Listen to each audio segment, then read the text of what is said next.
राजस्थान के शुष्क रेगिस्तानी इलाके में बसा था एक गुमनाम गांव मांडवा। दूर दूर तक फैली वीरानी, तपती दोपहरें और शाम होते ही कुत्तों की अनजानी भयभीत चीखें इस गांव की पहचान बन चुकी थी। वहां का समय जैसे रुक गया था। हर दीवार पर सैकड़ों साल पुराने धब्बे, हर आंगन में सूख चुके तुलसी के पौधे और हर चेहरे पर एक रहस्य का पर्दा। लोग बाहर वालों से बात करने से कतराते, और गांव के बच्चों को बचपन से सिखाया जाता, कोई भी पेड़ वाली जगह नहीं जाएगा, खासकर रात में। उस जगह का नाम कोई नहीं लेता था।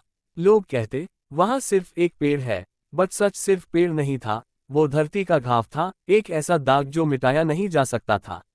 100 साल पहले वहां किसी को जिंदा जलाया गया था। वो कोई सामान्य औरत नहीं थी, उसका नाम था चंपा।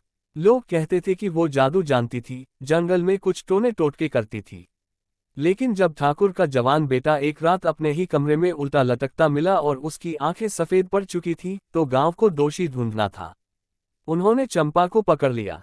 किसी ने नहीं पूछा कि वो कहाँ थी, किसी ने नहीं देखा कि उसका दिल क्या कहता था। पंचायत बैठी और चंपा को डायन घोषित कर दिया गया। बिना किसी दया के उसे उसी सूखे पेड़ के नीचे बांधकर आग लगा दी गई। कहते हैं जलते वक्त उसने कोई चिल्लाहट नहीं की, बस एक बार बोली, मैं लौटूंगी जब मेरा दर्द तुम्हारे खून से धोया जाएगा। उस दिन के बाद गांव कभी वैसा नहीं रहा। बरसातें कम होने लगी, फसलें सूखने लगी और बच्चों की मौतें बढ़ गईं। लेकिन लोगों ने अपनी आंखें मूंद ली। उन्हें लगा उन्होंने डायन को मार दिया। पर जो मरा वो औरत थी, डायन नहीं। और आत्माएं, खासकर वो जो अधूरी रह जाएं, कभी मरती नहीं। एक सदी बीत गई, गांव बदल गया, लेकिन शाप वहीं रहा। धीरे धीरे नए लोग आए, पर शाप ने कभी किसी को बख्शा नहीं। हर पूर्णिमा को कोई न कोई गायब हो जाता, हर चौथ को कुएं का पानी लाल हो जाता। लोग अब खुलकर नहीं बोलते थे, लेकिन खौफ अब कहानियों में तब्दील हो चुका था। बच्चे कहते, मैंने सफेद साड़ी वाली औरत को देखा। बुजुर्ग कहते, शांत रहो वरना वो सुन लेगी। फिर एक दिन एक पत्रकार आया, नाम था अर्जुन। उसे गांव की रहस्यमयी घटनाओं की खबर मिली थी। पहले तो लोगों ने उसे भगाने की कोशिश की, पर वो रुका रहा। कैमरे के साथ, नोटबुक के साथ वो गांव के हर कोने में गया।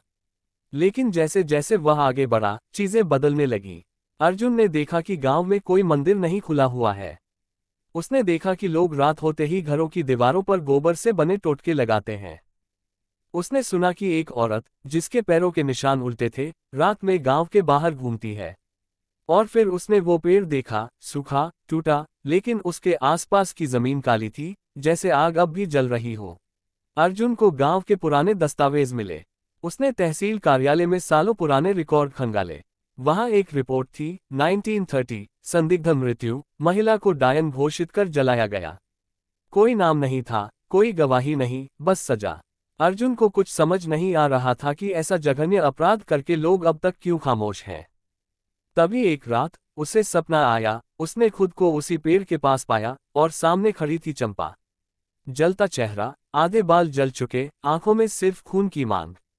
अर्जुन चिल्ला उठा, लेकिन चंपा कुछ नहीं बोली। उसने सिर्फ अपनी जलती हुई उंगलियों से जमीन पर लिखा, सच उजागर कर वरना अगला तू है।